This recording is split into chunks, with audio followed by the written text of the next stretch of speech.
You're listening to a download from the outdoorstation.co.uk. Number 568.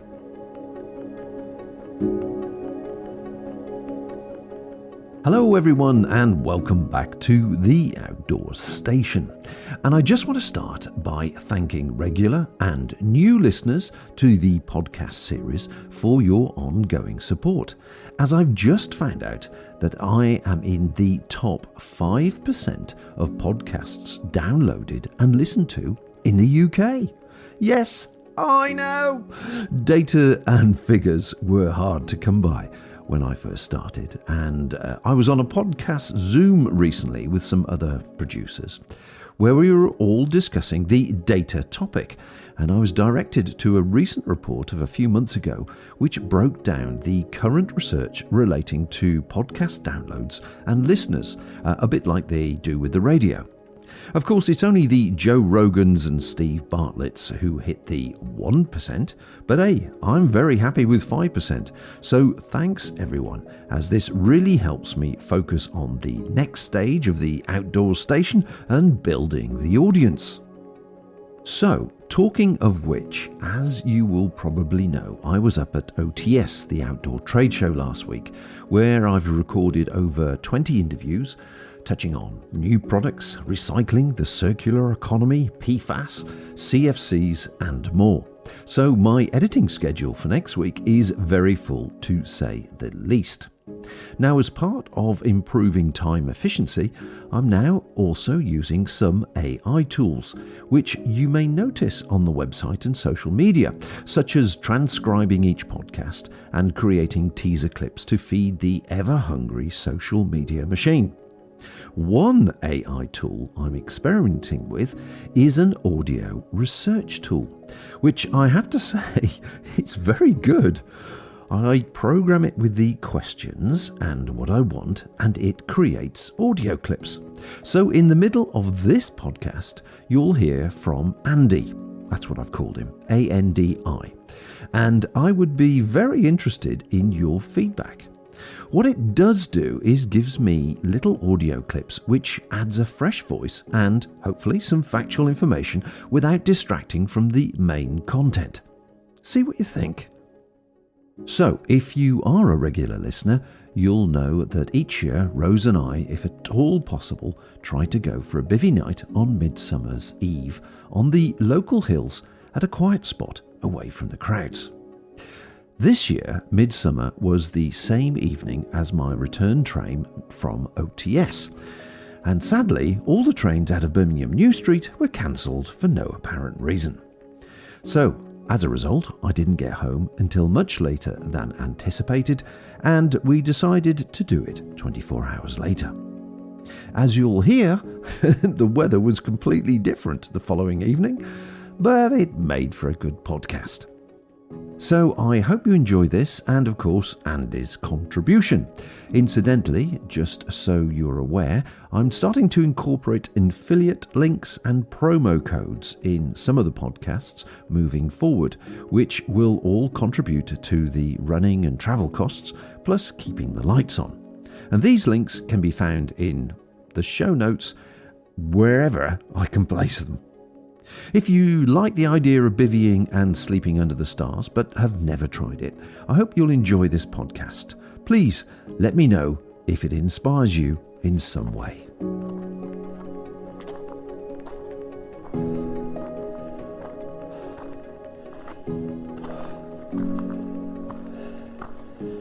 Blimey. I'll just get my breath back. Oh, that's a good climb. It's a killer, isn't it?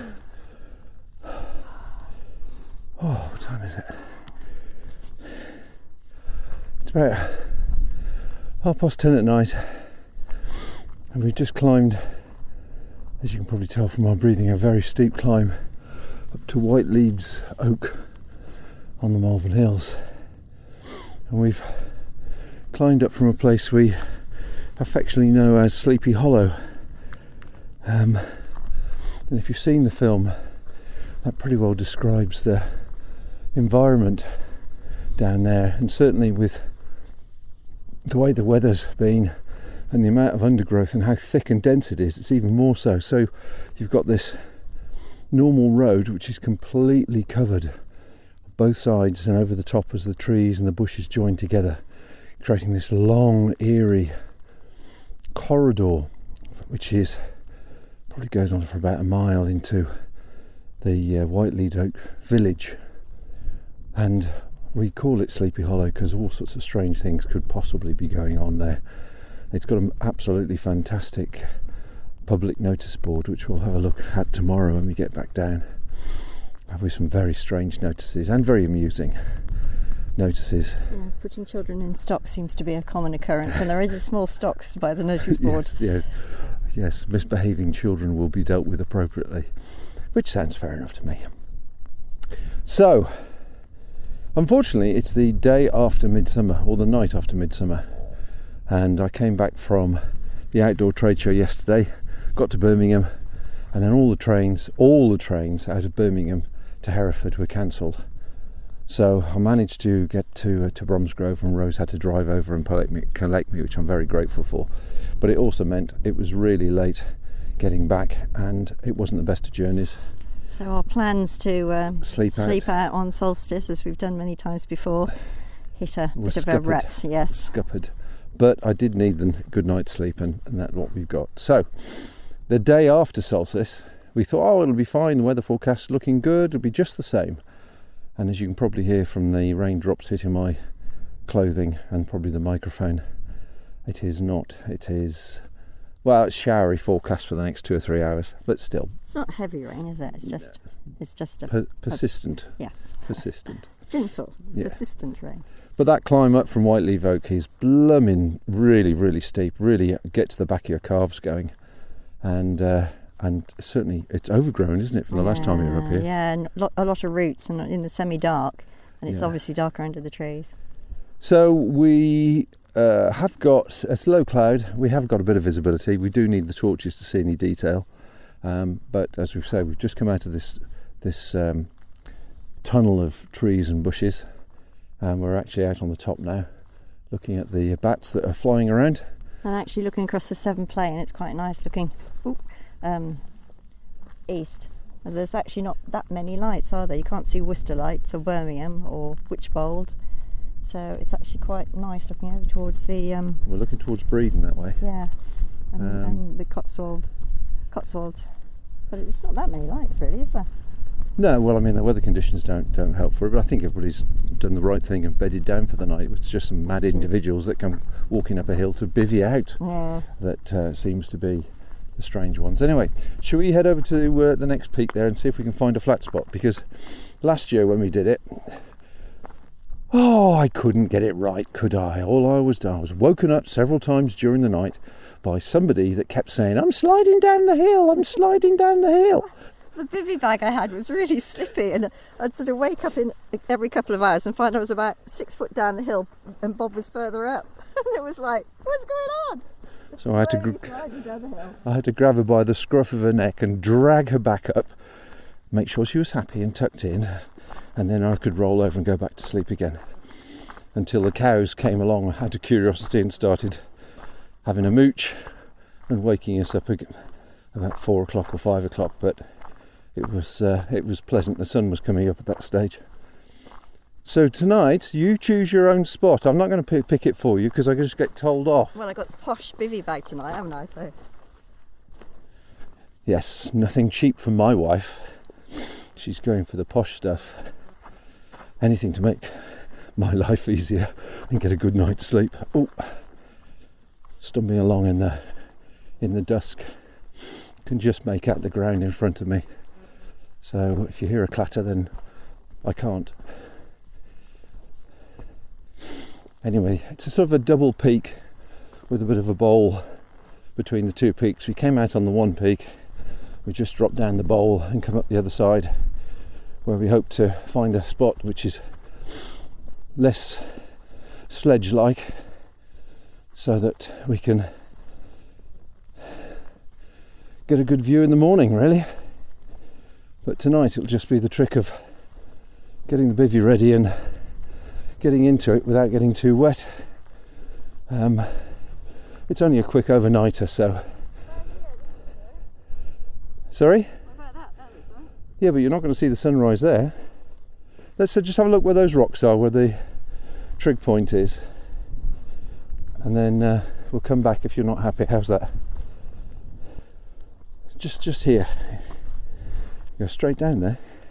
Could disappear right to the bottom. You would do. There's nothing to stop you, is there, for a good couple of yards? Pretty rocky though. It's very atmospherical though, isn't it? Oh yeah. I mean, it's a bit of rain. I think you might be right, actually. I think that might be the better spot. Let's get down here a bit. No, it doesn't really level out. Honoured you await when it's a beautiful sunrise. Say again? I said honoured you await when it's a beautiful sunrise, but I suspect there might be too much cloud cover anyway. Oh, well, the forecast is sunny tomorrow morning. Is it? Yeah, it's only this weather for the next 3 or 4 hours, and then after this it's a pleasant evening. I mean, it's much cooler than it was last night. Yeah. And not as pleasant, but we're daft enough to make the most of it, aren't we? Thing is now, which way do you want to be facing? That's the thing, because You will see the sunrise. yeah, but the slope is slightly in the opposite direction. You're not going to sleep with your head downhill, are you? No. That might be Yeah. okay. I think we need to turn the lights on, just see what's there.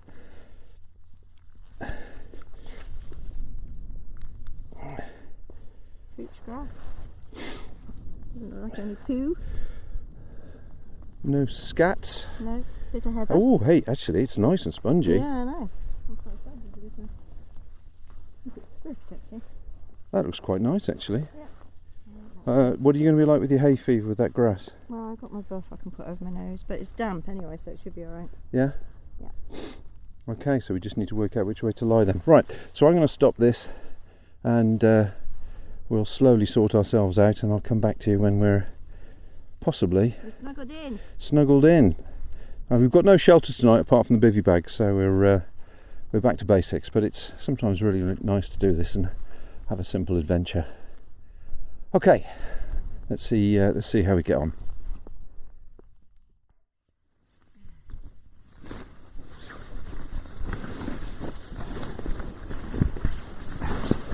These old Pro-Light mats have been really good. Yeah, they are. They've Super lasted. dependable, aren't they? Yeah. I didn't want to bring the Neo Airs because I'm just always a little bit nervous setting them up in the dark when you can't actually see what the ground's like, you know. That's interesting. Oh, you've got the Sierra Designs Cloud, Yeah, exactly. which is the zipperless ones. It's also got a foot box which opens up as well. Oh gosh. So if you get hot during the night, you can wriggle your feet a bit, and your feet will pop out the foot box. In theory. You'll find it. In the dark. Right. I'm nearly there. That installation there.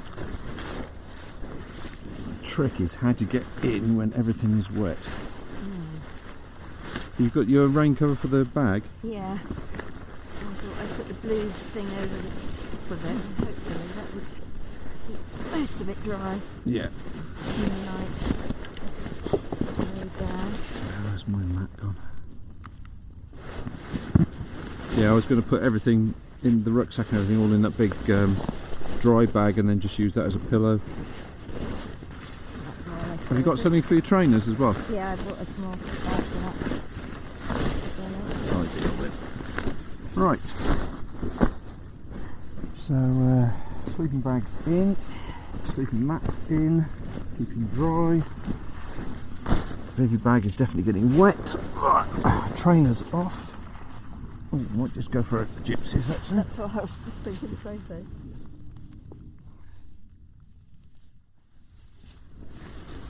So for anyone listening to this, the secret of getting into a bivvy bag is not to get worked up and get yourself all flustered, because it's easily done, and then you end up all hot and bothered inside the bivvy, which is not a good start, and get clammy straight away, which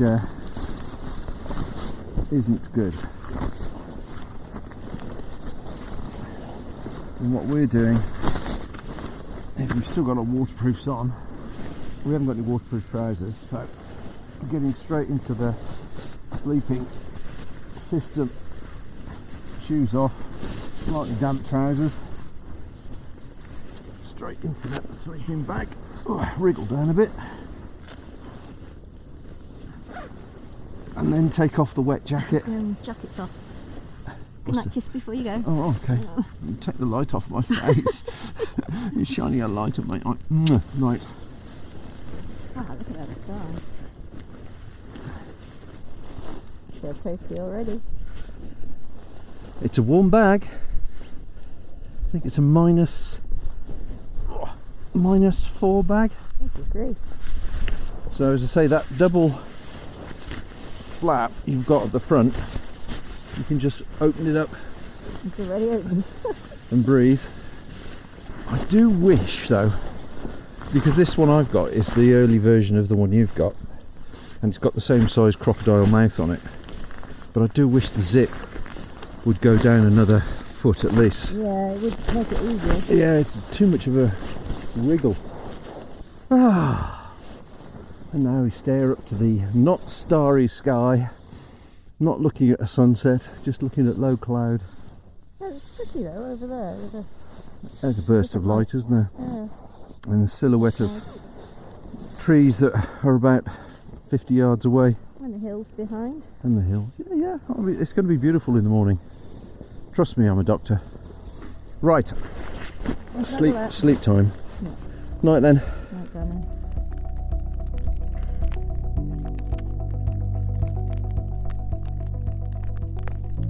Exposure to nature and natural sounds has been shown to significantly reduce stress, anxiety, and improve overall mood.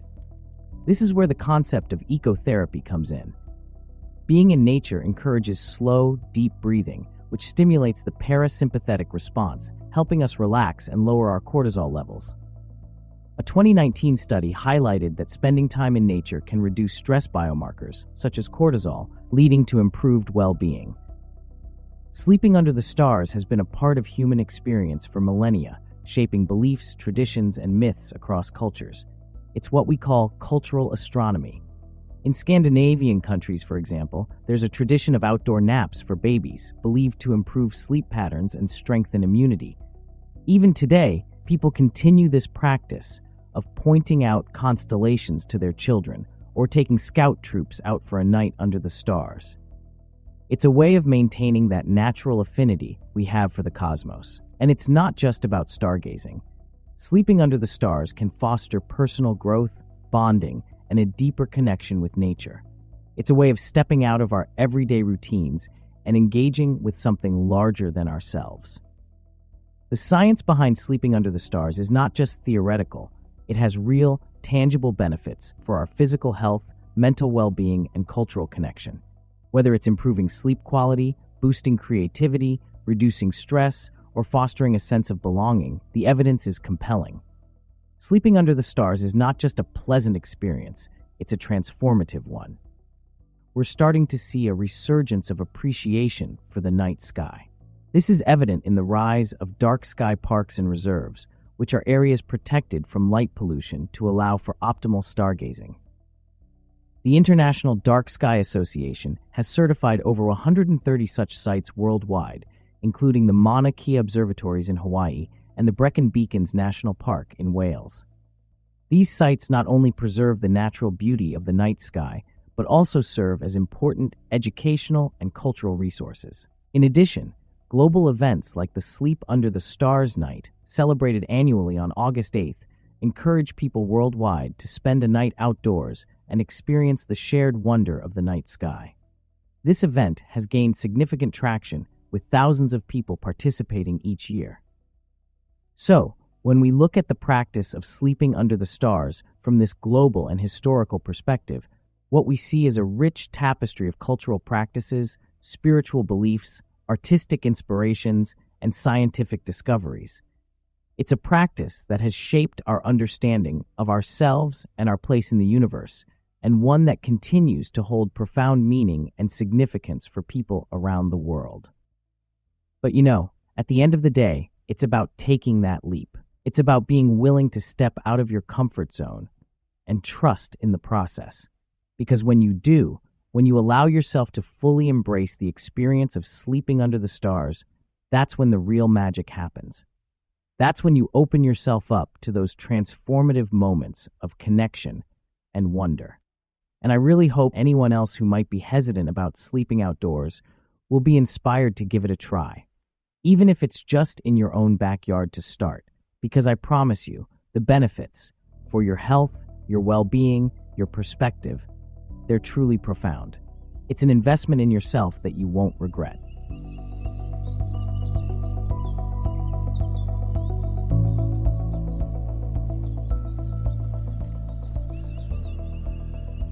Well, it's 5:10 as I record this now, and it was a slightly wetter night than anticipated, even though the forecast said it was going to rain for a short while.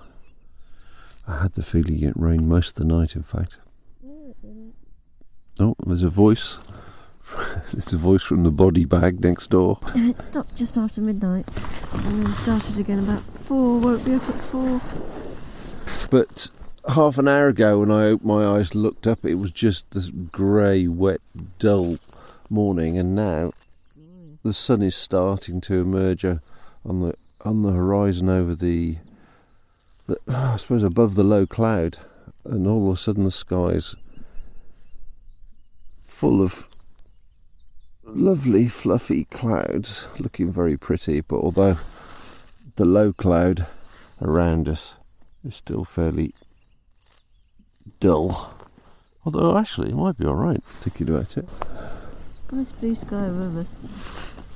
For all that though, I've been perfectly dry inside the bag as regards condensation and all the rest of it last night. How about you? Are you alright? Yeah, fine. Yeah? Toasty. Yeah, it's definitely a case you need to make sure you got a bit of airflow and vent. But it was almost, although aside from the rain, actually a perfect bivvy bag night where we're located, because there was a good breeze that came across the bag. I must admit, it is, if nobody's ever tried it, it's worth a go. I love it. I love the fact that you can feel yourself dropping off to sleep. You've got fresh air on your face. Usually a bit of a breeze that blows over you and so on. I love it when it's clear night. You can watch the stars change in the sky as they move across the sky, you know. Well, that's the perfect scenario. But I mean, it's not always like that, is it? It's. No, that's true.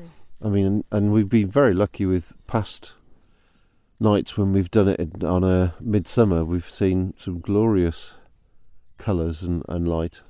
And unfortunately, I've seen photographs from yesterday from people who have been out overnight for midsummer, and it was lovely. So we just caught it differently 24 hours later. There's some crows or rooks in the distance hovering on the edge of the rocks. It's just like, I don't know if anybody's seen the Birds film of many years ago, Alfred Hitchcock. It does make you wonder if they're waiting. Sinister. But there's just nice just waking up, seeing your wife with one eye open looking at you across the bivvy bag. I believe that inside her rucksack she does actually have a flask of tea and biscuits, which might be a very civilised way to come to. But I think actually, after all that preamble, it's actually going to turn into a fine morning. Just listen to the birds too.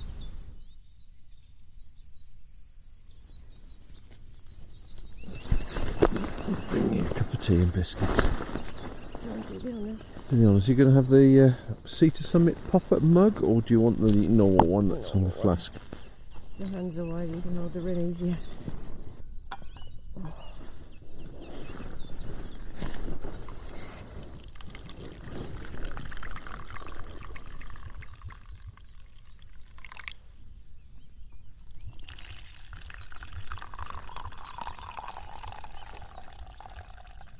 How civilised is this? How many people can say they sleep on top of a hill during the rain overnight and wake up to a nice cup of tea and a biscuit? Simple things in life, actually. I think that walk back down to Sleepy Hollows is going to be a bit wet because it's so overgrown. Yeah. But it's such a romantic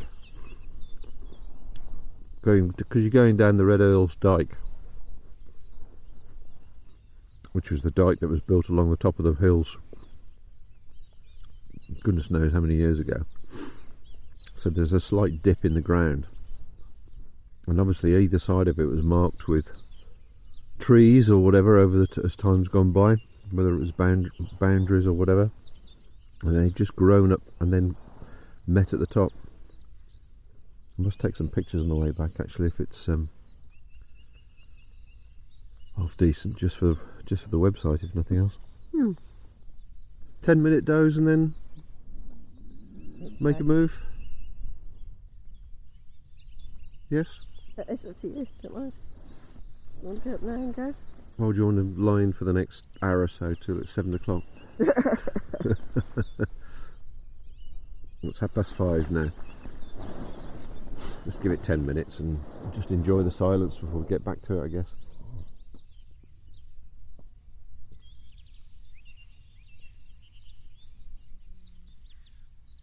That's not damp at all, the quilt, is it? No, it's good. How did you get on with that Sierra design? I didn't really notice it too much because this is not much space. You just sort of make sure you just cover it, don't you? So, but it seemed to work when I turned over and stuff. It doesn't fall, it doesn't flap open. Oh, it seemed alright. Fairly small, aren't Yeah, it's 800 fill, it's quality stuff.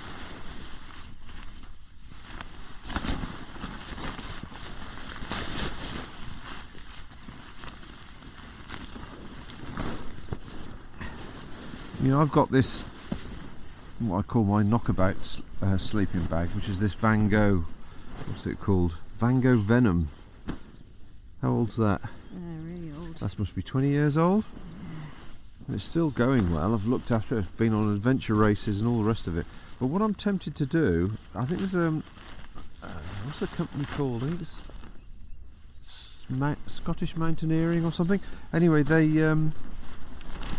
refurbish or they'll top up the down inside the bags. Alright. So it's what I like about the bag. It's got a short zip on it. It's functional and it's there's nothing elaborate about it. Very basic. But I might actually, as an exercise, just top the down up in it, get it sort of refreshed because the shell's good.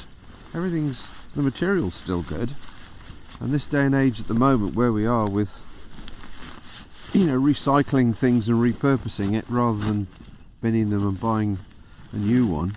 I mean, a new sleeping bag now, quality one, is what, 400 quid, 500 quid? Yeah, It's not cheap, is it? So if it was, say, I don't know, 50 to 100 quid to replenish the down or change it even for 800 fill, a good quality down. Wouldn't it be more than that? I don't know, but I'm just sort of saying I think it'd be a good investment. You do get attached to gear though. Yeah, of course you get attached to gear. I was having that conversation with the guys at the trade show this week. I mean, that's one of the things about the recycling, refurbishing, what's the word they use? Just refreshing stuff. Yeah. Particularly things like Paramo and various products, which actually you sort of wear with pride when they've got patches on them and all the rest of it. Well, it's interesting, isn't it? Instagram's now full of how to darn and things that we've been doing for years. Wow. And now it's sort of trendy to have embroidered bits and pieces to cover up holes. Things our parents taught us. They taught at school how to darn. Well, I mean, to be fair, although like any teenager I wasn't thrilled with the idea, my mother did insist that by the time I was 18 I could sew and cook and clean. Yeah, bless her. And although I could do it, and maybe not to the best quality, I could do it. Yeah, first meal you cooked me? Oh yeah, okay then, tell the world. First meal that you invited me out that you did was Frey Bentos, steak kidney pie in a tin, tin potatoes and tin carrots. Say I wasn't terribly impressed is an understatement. Yeah, but let's face it, you were running a restaurant at the time, unbeknown to me, so I thought I was being very impressive with my cooking skills, which were, I think you classed as heating things up in a tin. It was, wasn't it? You survived? I did survive. You stayed for pudding? I don't think there was a pudding. Was there any pudding? I can't remember. I think there was a pudding. I know there was a pudding. I know how to treat a woman. I mean, let's face it, not many people give their partners a night out like this, do they? Don't twist up for me. Yeah. A night out on the hills, as opposed to the tiles. Well, I guess when you think about it, there's only three main articles, isn't there? Your sleeping mat, your sleeping bag and your bivvy bag. Done. Yeah, anything else is just extras, isn't it? Mm. Or luxuries like a flask of tea and a packet of biscuits. Oh. Coming down through the trees, this tunnel of trees, there's more light this morning and obviously makes things a lot easier than it did last night, doesn't it? Yeah.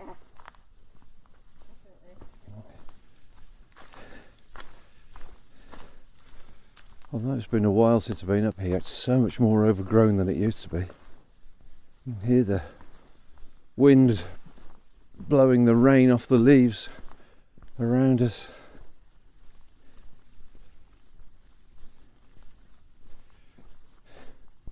Reminds me of when we have been walking in Scotland and things. Those first few hours in the morning are lovely, aren't they? Yeah, when you get up nice and early to get some miles in before the day, and it's still cool. You've still got some layers on before you warm up. And the ground is all scented somehow, isn't it? And I know everybody's been talking about it, but it just doesn't feel like midsummer, does it? No, definitely not. Hopefully the sun will come out though. Look at a nice view across there to May Hill. We've never bivvied up there, have we? No, but it's a lot more.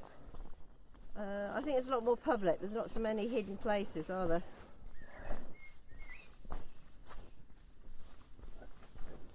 There's a lovely view at the top of the hills through the foxgloves, which are out all over the hills at the moment, down to Eastmill Castle. Because that was actually quite close from here, isn't it? Yes, that's just on literally the other side of the hill, isn't it? And it's all Eastnor land.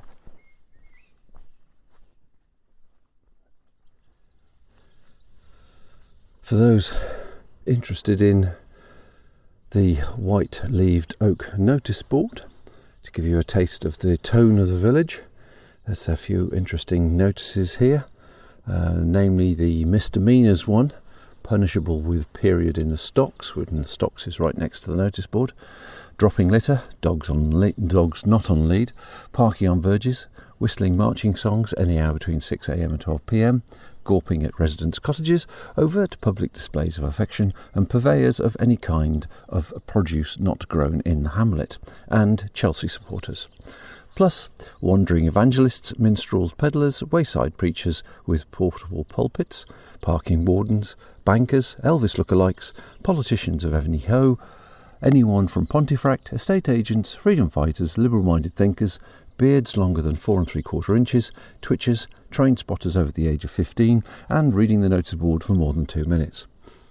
Another one from the White-Leaved Oak Residents Consortium. Unfortunately, it's semi-true because it's about the tree that was burnt down by an idiot with a portable barbecue, and it was festooned with ribbons, and it was quite a wishing tree for people, wasn't it? It was really old. It was a beautiful old tree. Yeah. Anyway, the tongue-in-cheek notices Orienteering Management Subcommittee, for those people that are interested in looking for the oak tree that isn't there anymore, please find some of the guidance notes. If you turn 90 degrees east from this spot, pace out 25, then turn left, continue for half a mile, stop, look round 360 degrees, and there you will not be able to find it. Hope this helps, Director. And so that's the tone of the white-leaved oak community, which is very much Sleepy Hollow, isn't it? Yes, yeah, it is a lovely spot though. All those little treasures involved, and not many people come this end of the hill, so it's lovely. It's definitely. You could imagine a Radio 4 murder play or something here, couldn't you? Miss Marple. Yeah. Yes, definitely. Yeah. Home for breakfast. Great idea. Thanks for listening, folks. I do hope you enjoyed that. I'd be very grateful if you would share this podcast and the website, theoutdoorstation.co.uk, within your outdoor circles, your hiking, backpacking and camping buddies, cycling, anything outdoors really, as your recommendation will help build the audience even more. I've got a huge variety of content to come, both audio podcasts and videos. That's products, gear reviews, various promo codes and promotions, interviews with other outdoor podcast producers, hikers, and therefore my diary is filling up to make sure I provide you with a wide range of content. So please, if you can, do take a moment to add some feedback on any of the social or wherever you see this podcast, and feed those pesky, hungry little algorithms. Until next time, folks, take care out there, whatever you do, and bye for now. Thank you for listening to this podcast. To hear or see more from our extensive free library, please visit theoutdoorstation.co.uk.